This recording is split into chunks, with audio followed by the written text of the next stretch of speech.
Paz a todos, estamos aqui gravando mais um estudo, estamos estudando aqui textualmente o livro de Hebreus, uma carta muito importante, já lemos até o capítulo 6, vamos entrar no capítulo 7 agora. Eu vou ler aqui todo esse capítulo e aí a gente vai explicar aqui sobre esse sacerdote Melquisedeque.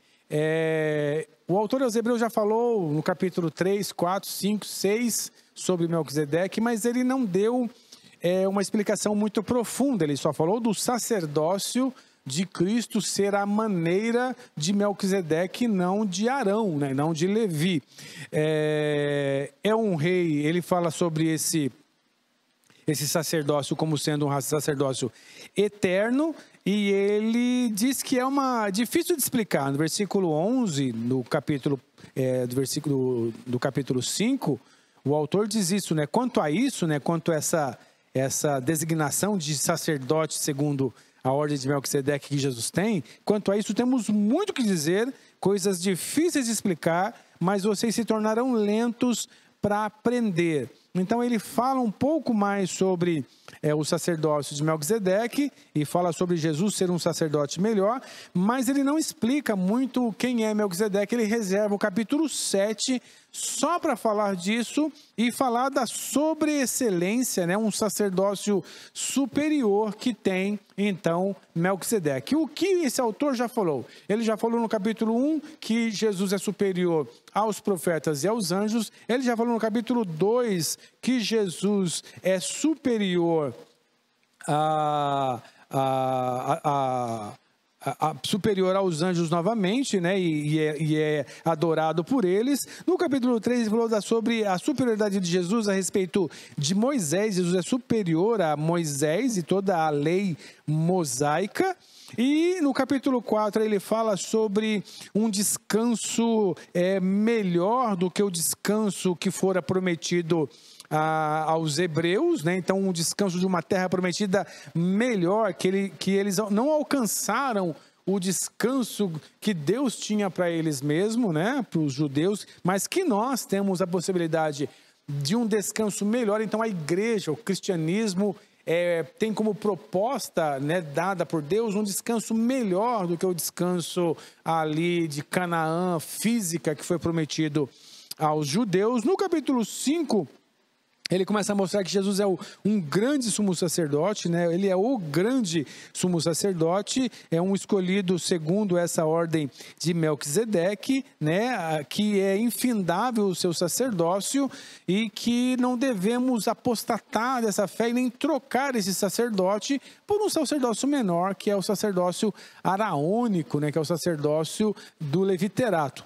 Então ele explica tudo isso no capítulo 6, e fala sobre a promessa feita a Abraão, né, e a Arão, a promessa que Deus faz através de Cristo ser uma promessa sobreexcelente, né? E agora no capítulo 7 ele reserva esse capítulo inteiro para explicar quem é esse sumo sacerdote Melquisedeque, né? E que está lá nos livros de Gênesis 14, você pode ler todo o Gênesis 14, que você vai entender o encontro desse Melquisedeque com Abraão, e ele vai explicar então para os cristãos hebreus, né, quem é Jesus e como ele é superior a Arão por ter um sacerdócio segundo Melquisedeque. E a pergunta então é: quem é esse Melquisedeque? Vamos ler o capítulo 7 inteiro aqui e em seguida nós explicamos detalhadamente o que vem a ser isso. Capítulo 7 de Hebreus. Diz assim: esse Melquisedeque, rei de Salém e sacerdote do Deus Altíssimo, encontrou-se com Abraão quando esse voltava depois de derrotar os reis e o abençoou. E Abraão lhe deu o dízimo de tudo. Em primeiro lugar, seu nome significa rei de justiça. Depois, rei de Salém, que quer dizer rei de paz. sem pai, sem mãe, sem genealogia, sem princípio de dias nem fim de vida, feito semelhante ao Filho de Deus. Ele permanece sacerdote para sempre. Considerem a grandeza desse homem. Até mesmo o patriarca Abraão lhe deu o dízimo dos seus despojos. A lei requer dos sacerdotes, dentre os descendentes de Levi, que recebam o dízimo do povo, isso é, dos seus irmãos, embora estes sejam descendentes de Abraão. Este homem, porém, que não pertencia à linhagem de Levi, recebeu os dízimos de Abraão e abençoou aquele que tinha as promessas. Sem dúvida alguma, o menor é abençoado pelo superior. No primeiro caso, quem recebe o dízimo são os homens mortais. Neste outro caso, é aquele de quem se declara que vive.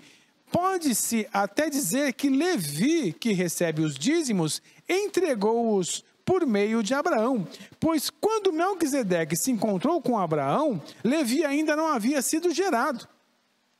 Se fosse possível alcançar a perfeição por meio do sacerdócio levítico, visto que em sua vigência o povo recebeu a lei, por que haveria ainda necessidade de se levantar um outro sacerdote, segundo a ordem de Melquisedeque, e não de Arão? Certo é que, quando há mudança de sacerdócio, é necessário que haja mudança de lei.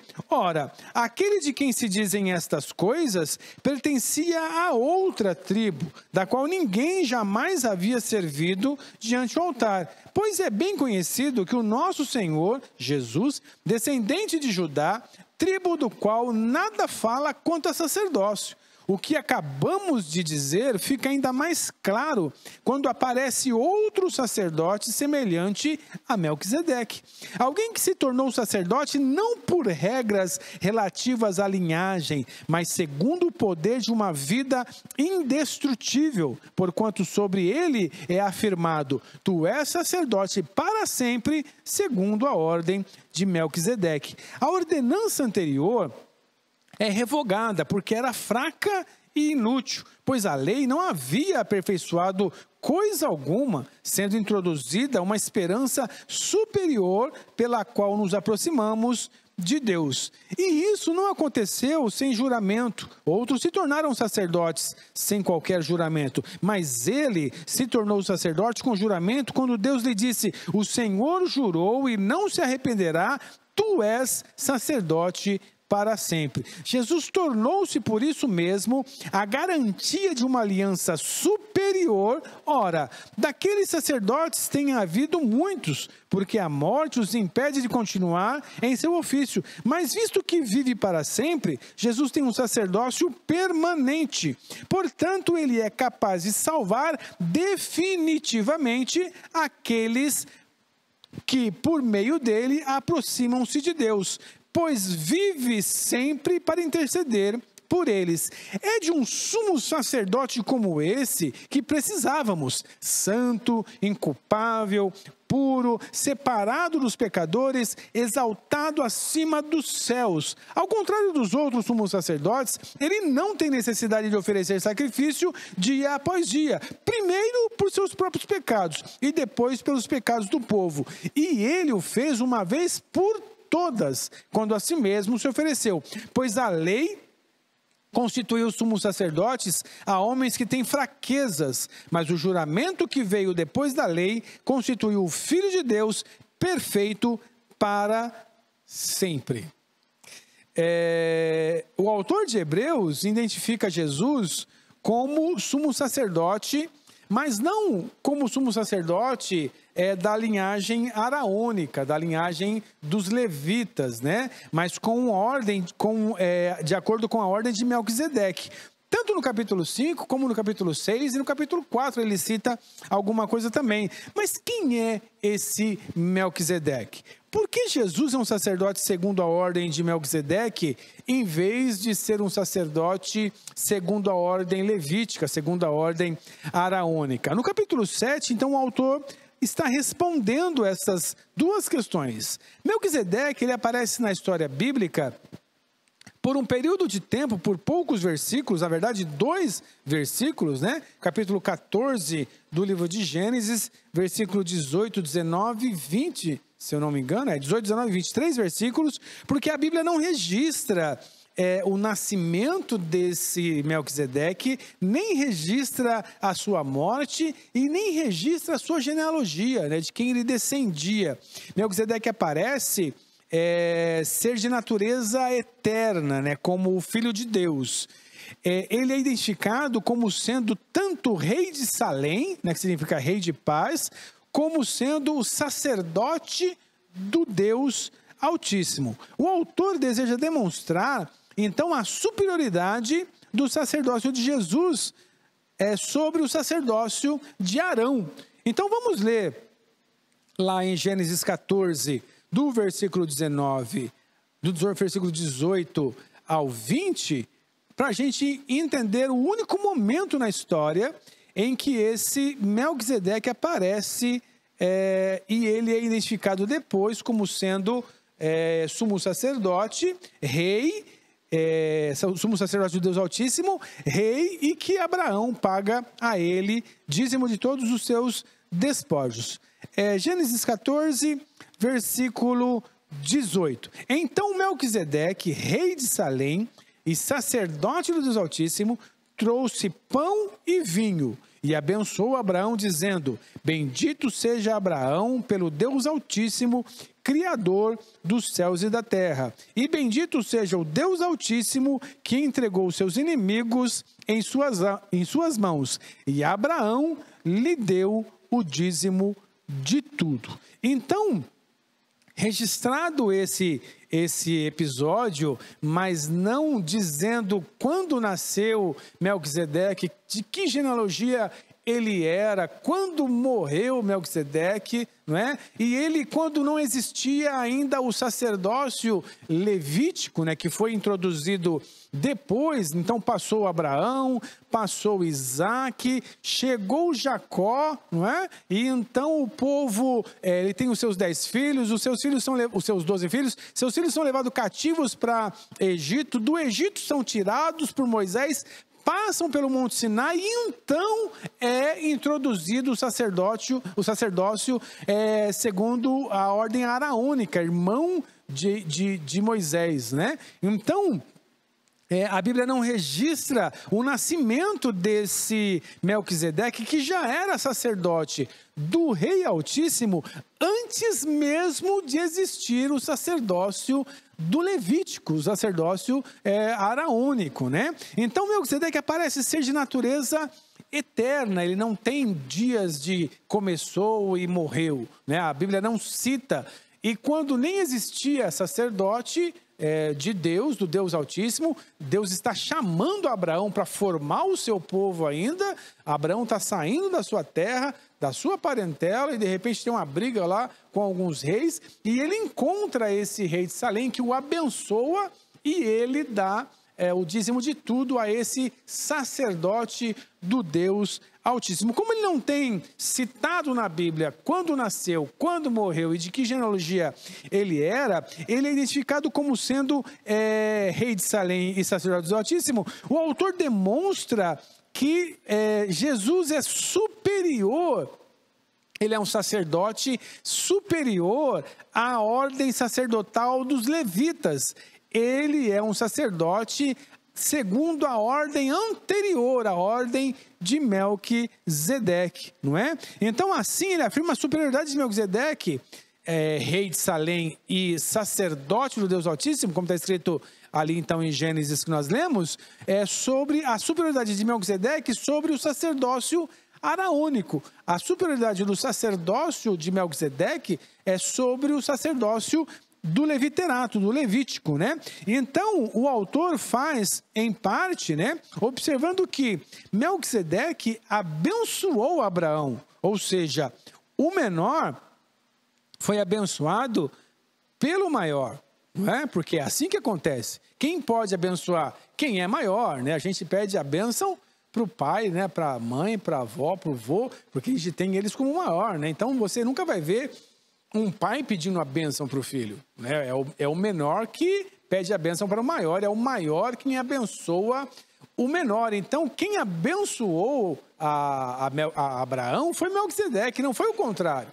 Não foi Abraão quem abençoou a Melquisedeque, foi Melquisedeque, que era maior, abençoando Abraão, que era menor. Então, Abraão, que tinha as promessas, que tinha as promessas de Deus de ser uma nação, acabou pagando o dízimo de tudo para Melquisedeque. Então, num sentido figurado, né, toda a tribo de Levi, todos os descendentes de Abraão, acabam que pagaram também dízimo a Melquisedeque por meio de Abraão. Se Abraão é o pai, então, de todas as tribos, inclusive dos levitas, né, dele descendeu todo o povo de Israel, e então o povo de Israel pagou o dízimo a Melquisedeque, inclusive Abraão, que é então citado como o pai Abraão, né? O grande Abraão, o iniciador, da onde saiu, das suas entranhas, saiu o povo de Israel, né? O povo de Israel sempre vai dizer o Deus de Abraão, de Isaac, de Jacó, porque é de Abraão que começou o chamamento lá em Gênesis 12, para ele ser o pai dessa nação dos judeus.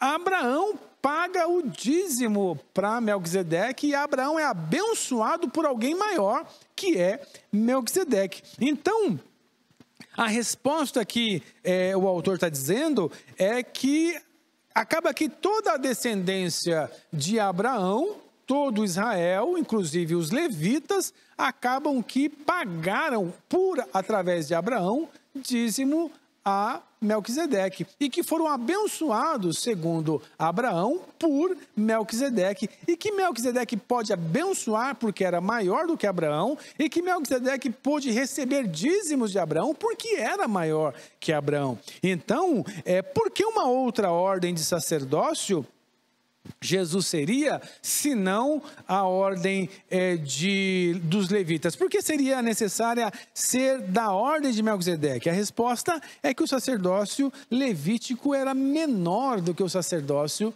de Melquisedeque. A verdade é que o sacerdócio levítico não era nem adequado, não era nem perfeito, né? O versículo 11 diz assim: se fosse possível alcançar a perfeição por meio do sacerdócio levítico, visto que em sua vigência o povo recebeu a lei, por que haveria ainda necessidade de se levantar um outro sacerdote, segundo a ordem de Melquisedeque, e não de Arão? E o versículo 27 também fala sobre isso, quando o autor diz: ao contrário dos outros sumos sacerdotes, ele não tem necessidade de oferecer sacrifícios dia após dia, primeiro por seus próprios pecados e depois pelos pecados do povo. Ele fez uma vez por todas, quando a si mesmo se ofereceu. Ele mostra que cada sacerdote era pecador, precisava oferecer sacrifício por si mesmo e pelos seus pecados, para então poder abençoar o povo. Mas Jesus, ele não precisou oferecer sacrifício pelos seus pecados, porque ele nunca teve. Ele era um sacerdote maior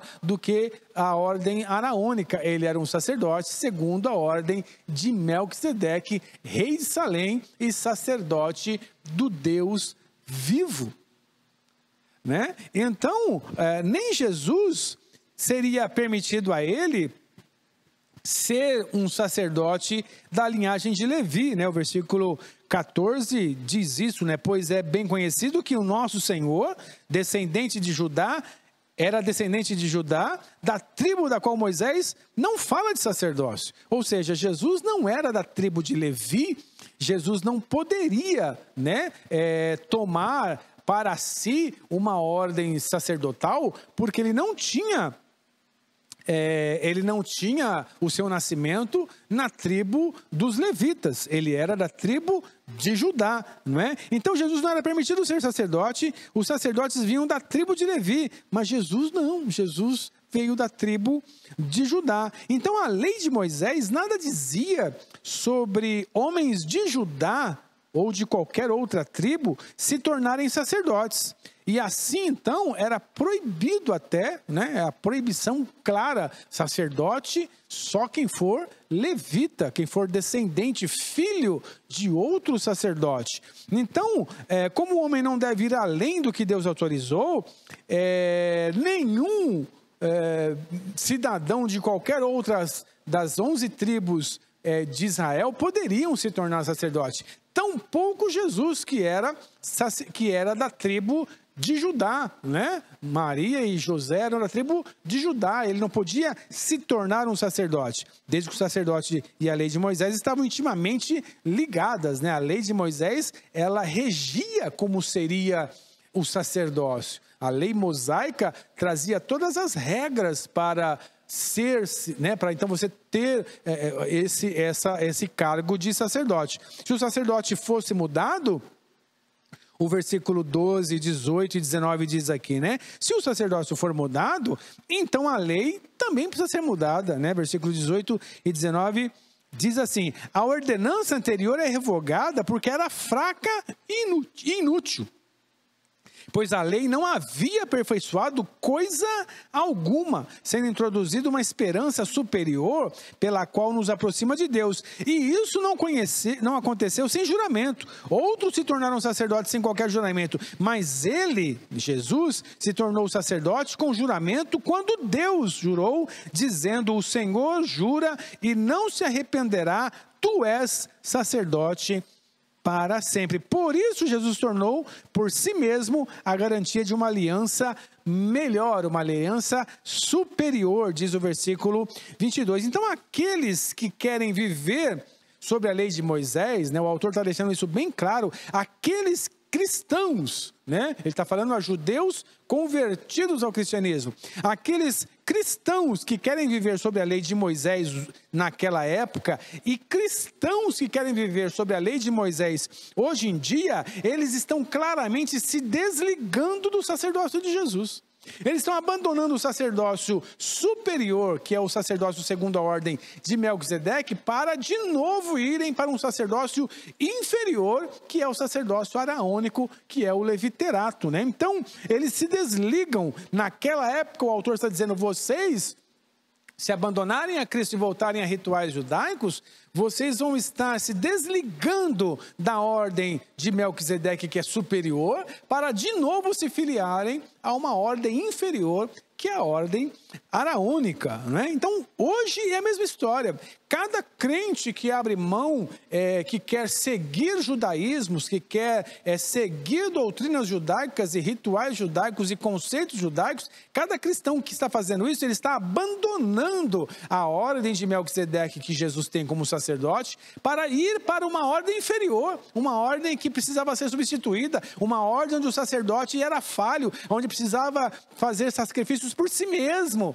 Agora, Jesus não, Jesus era o sacrifício perfeito e o sacerdote perfeito que faz o sacrifício de uma vez por todas. Não dá para trocar um sacerdócio de Jesus por outro qualquer. Então, o sacerdócio de Jesus é, então, uma garantia. O sacerdócio de Jesus, segundo a ordem de Melquisedeque, o autor vai deixar bem claro que é uma garantia de que uma lei, né, uma aliança melhor foi estabelecida. A aliança que Deus estabelece com os judeus, né, com a lei de Moisés dada ali no Sinai e que dizia respeito a todas as regras do leviterato e do sacerdócio araônico, era uma lei boa para os judeus. Mas a lei que Jesus traz, né, o sacerdócio de Jesus, é a garantia de uma lei melhor, uma lei estabelecida de maneira melhor. Capítulo 7, versículo 20, né? E isso não aconteceu sem juramento. Outros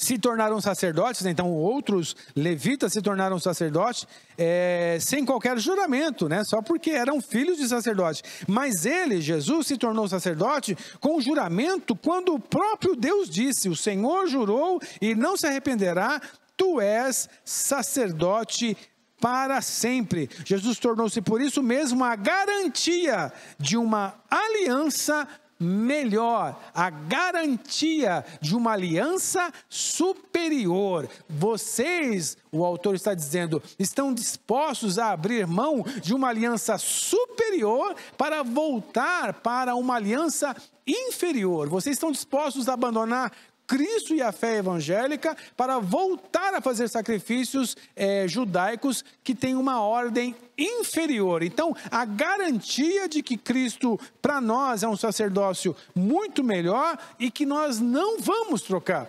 O cristão não deve trocar o sacerdócio de Jesus por crendices e por rituais judaicos. E o crente que se põe a fazer sacrifícios judaicos, o crente que se põe a pôr a sua fé sobre rituais e ordenanças judaicas, como se isso fosse trazer qualquer coisa para a sua vida, ele está abrindo mão do sacerdócio de Melquisedeque que Jesus tem, que é um sacerdócio eterno e superior, para se filiar a um sacerdócio inferior e que não é eterno, é temporal e substituível.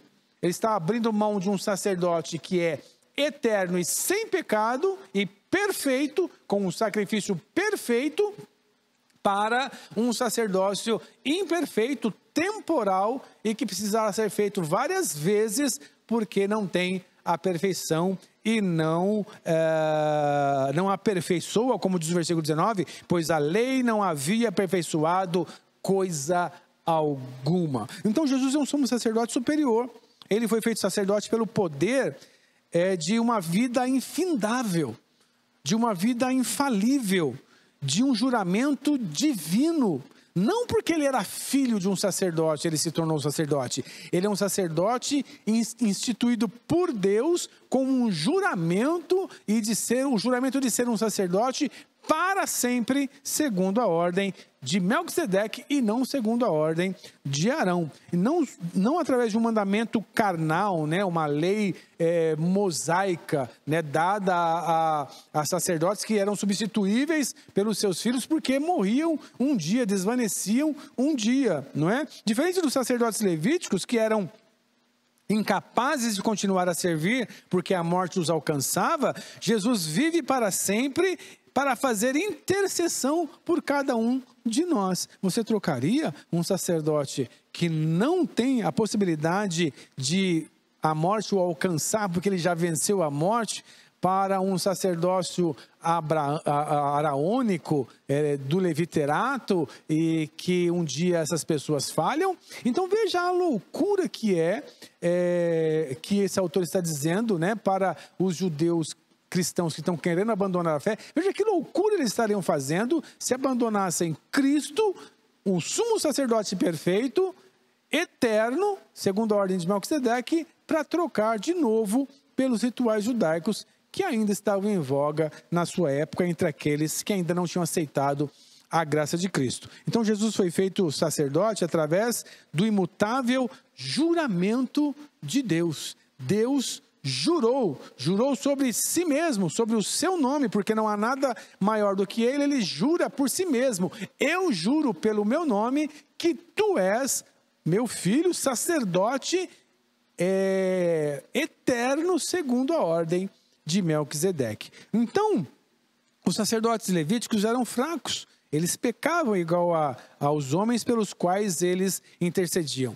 Um sacerdote era capaz de interceder pela vida de um pecador, mas ele mesmo também pecava, ele mesmo deveria oferecer sacrifício por si mesmo, porque ele também era um pecador. Jesus, contudo, é santo, imaculado, separado dos pecados. Ele não tem que fazer oferta por si mesmo, como tinham os sacerdotes levíticos. Ele não tem, ele está separado do pecado, mas muito próximo do pecador, que somos nós, intercedendo por nós o tempo todo. Então ele não tem que fazer uma oferta de sacrifício por si, pelos seus pecados, porque ele não os tem. Você trocaria um sacerdócio desse por um sacerdócio judaico, né? A maneira do leviterato? De muitas maneiras, Jesus é o verdadeiro sumo sacerdote. A palavra de novo aqui é superior. Versículo 22 do capítulo 7. Jesus tornou-se, por isso mesmo, a garantia de uma aliança superior, ou melhor, em outras traduções. Nós falamos já com vocês, essa palavra melhor, ela vai acontecer várias vezes em vários capítulos do livro de Hebreus, demonstrando que a graça de Cristo é superior a todo o judaísmo que foi ordenado aos judeus. Você, cristão em Jesus, não precisa de nenhum sacrifício judaico, seguir nenhuma ordenança judaica, fazer nenhum ritual judaico. E se você teimar em fazer isso, saiba, você está abrindo mão de uma aliança como um sumo sacerdote perfeito para voltar a uma aliança imperfeita com um sumo sacerdote imperfeito. Isso fica claro para cada crente judeu dessa época do ano 65, quando o autor os orienta a isso fica claro a cada um de nós. Duvide de todos esses sacrifícios e ritualísticas que tantos meios aí evangélicos estão atrás, de cada culto